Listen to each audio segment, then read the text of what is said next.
Bom dia pessoal, tô aqui de novo para o segundo vídeo do canal e eu queria comentar hoje sobre o jogo do Barcelona nesse sábado contra o Atlético Bilbao. Eu demorei um pouquinho para trazer vídeo do jogo porque eu tava viajando, eu não podia gravar agora, só tô podendo agora e sinto muito, mas tá aqui. Eu pretendo ser mais breve, que eu só falo mais do jogo, da inscrição do Dani Olmo, destaques individuais e da partida de amanhã contra o Raio Vallecano. Começando sobre o assunto sobre o jogo. Tá. No primeiro tempo, o jogo foi um pouco mais laicar. O Atlético de Bilbao teve suas melhores chances, foi o que o time tava mais o Barcelona estava mais se ajeitando ainda para permitindo mais criações. Foi o tempo que o Nico Williams conseguiu jogar antes do Koundé engolir completamente o jogo dele. E assim, por mais que o Barcelona teve um bom domínio da posse, os contra-ataques do Atlético no primeiro tempo geraram um pouco de perigo. Não o suficiente, mas ainda assim com pênalti marcado pelo Cubarsí lá no final do primeiro tempo. Pênalti achei meio bobo, na verdade, porque ele erra o bote, só que ele cai por cima da perna do jogador do Atlético. E aí marca o pênalti e o primeiro tempo acaba empatado. Agora, falando mais sobre o segundo tempo e os destaques individuais.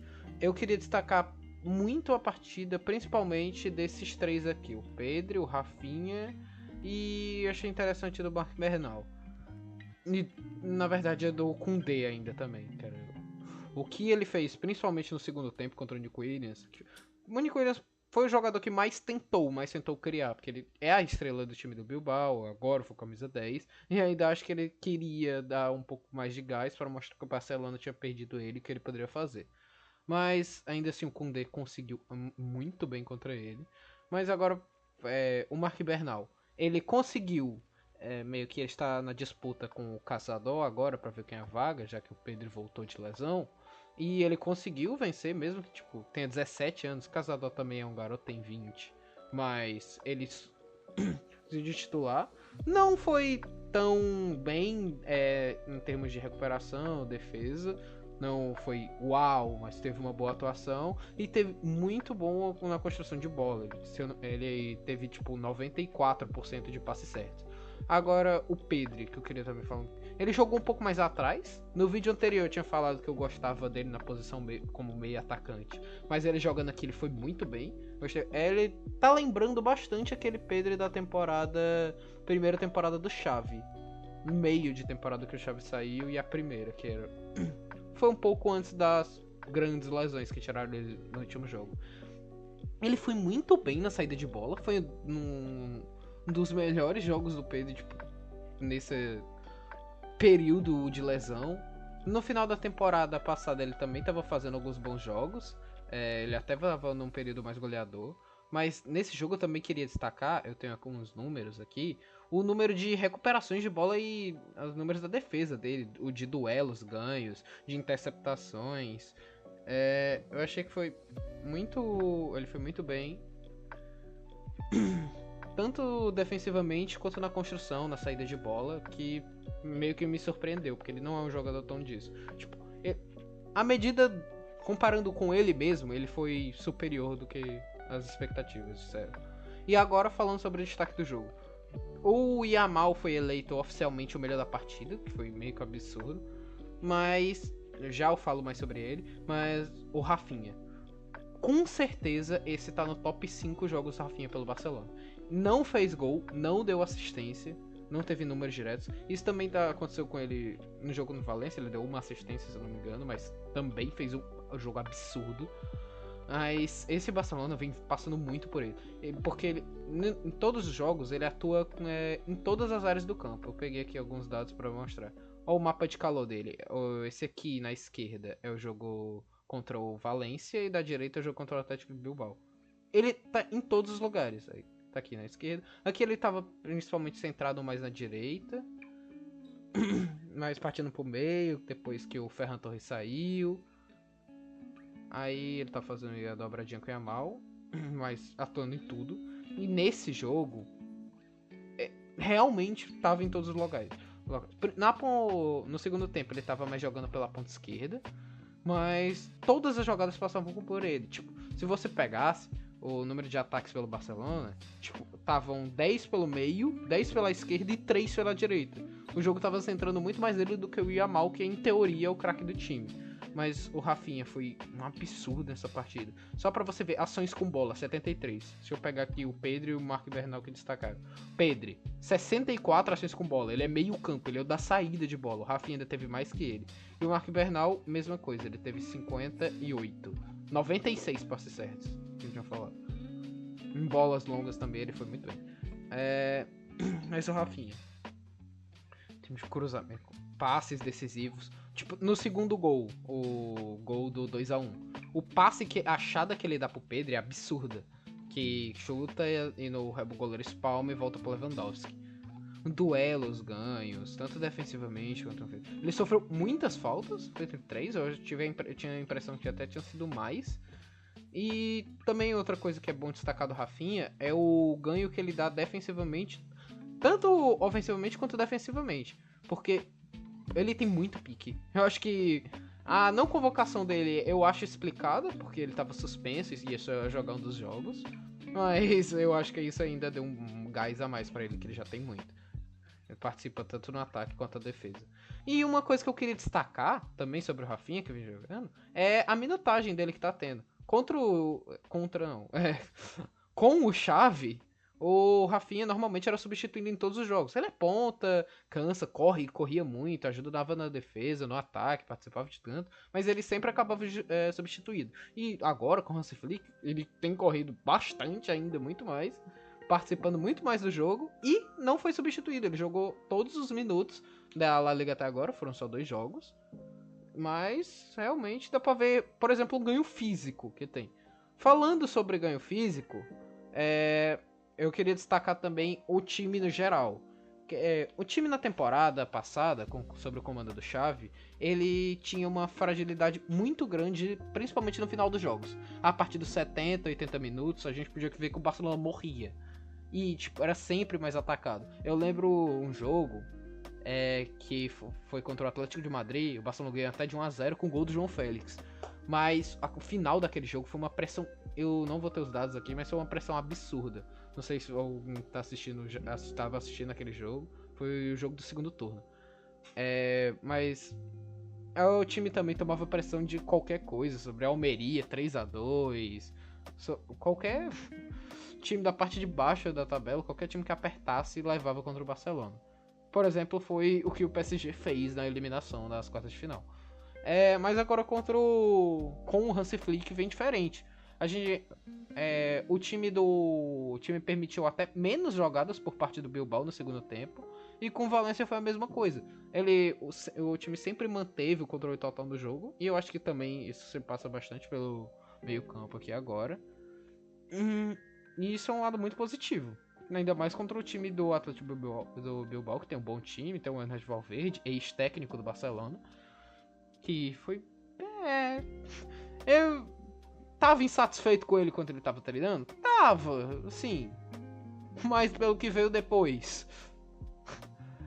Sinto saudades. E eu queria falar também um pouquinho sobre o Yamal. E a inconstância de, na verdade, todos os jovens. Principalmente o Baldé, o Cubarsí e o Yamal. O Yamal, ele fez um primeiro tempo bem legal, participando bastante. Fez o gol dele, teve desvio, mas o que importa. Fez gol feio, perder gol. Mas já no segundo tempo, o segundo tempo dele foi quase nulo. O time não passava por ele, estava principalmente centrado no Rafinha, mas ele também não estava chamando o jogo. Assim, ele é um absurdo, sim, mas ele também tem 17 anos. Calma, por mais que ele ainda fez um gol no jogo de hoje, então meio que a média dele ainda é positiva. Mas a gente tem que tomar cuidado com as análises, por mais que ele já é, em teoria, o principal jogador do time. Rafinha discorda, mas veremos no meio da temporada como vai ser. Agora falando sobre o Cubarsí, o início de profissional dele, que foi estreou em janeiro, tava sendo muito bom. mas até mais ou menos abril, eu acho que a partir de abril ele começou meio que com umas inconstâncias. Ele, na Champions, ele tinha roubado a vaga do Inigo Martinez, foi titular contra o PSG nos 2 jogos, mas ele tá sendo um pouco estranho ultimamente, principalmente desde as Olimpíadas, que ele cometeu algumas falhas na estreia, por exemplo. A estreia dele nas Olimpíadas não foi legal. E agora no jogo de hoje ele tá cometendo erros juvenis. Olha, quem diria que um jovem está cometendo erros juvenis.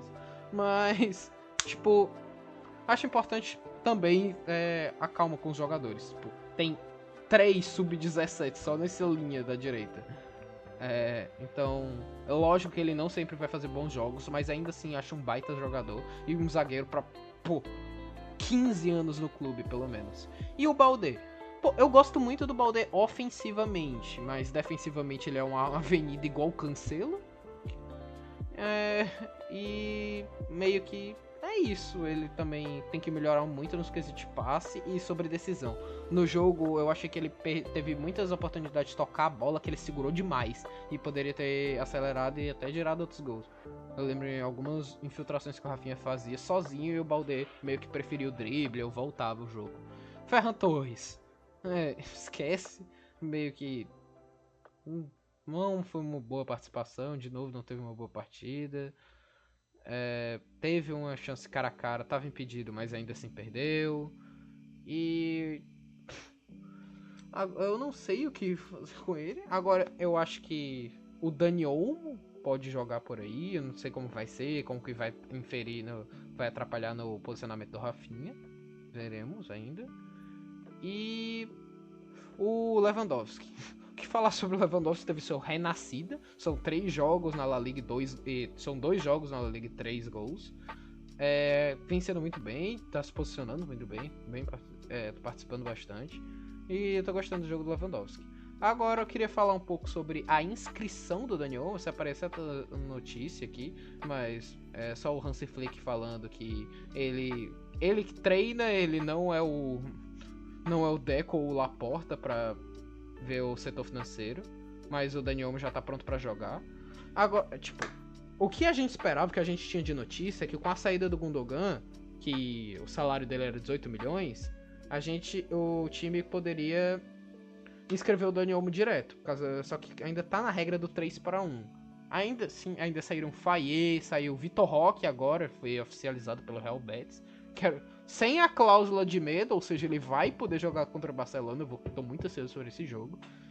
E ainda assim, não foi possível inscrever o Dani Olmo com todas essas saídas. Eu acho muito difícil que ele seja inscrito até o jogo de amanhã.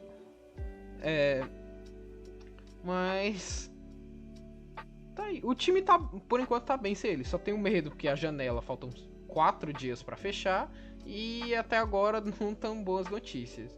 Talvez ainda tenha que sair alguém ou deixar de inscrever alguém. O Christensen teve uma lesão, mas isso não tira ele da temporada, ele ainda vai participar.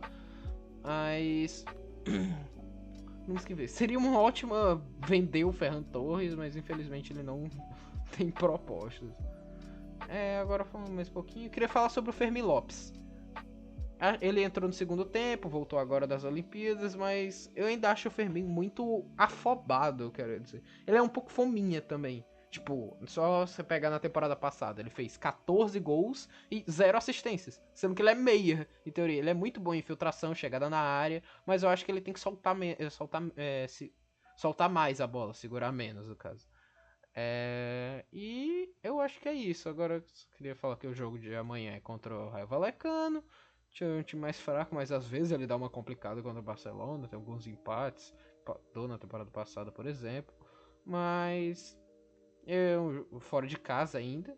Mas é um jogo que, considerando os últimos jogos que o Barcelona vem fazendo, dá pra ganhar com bastante sobra.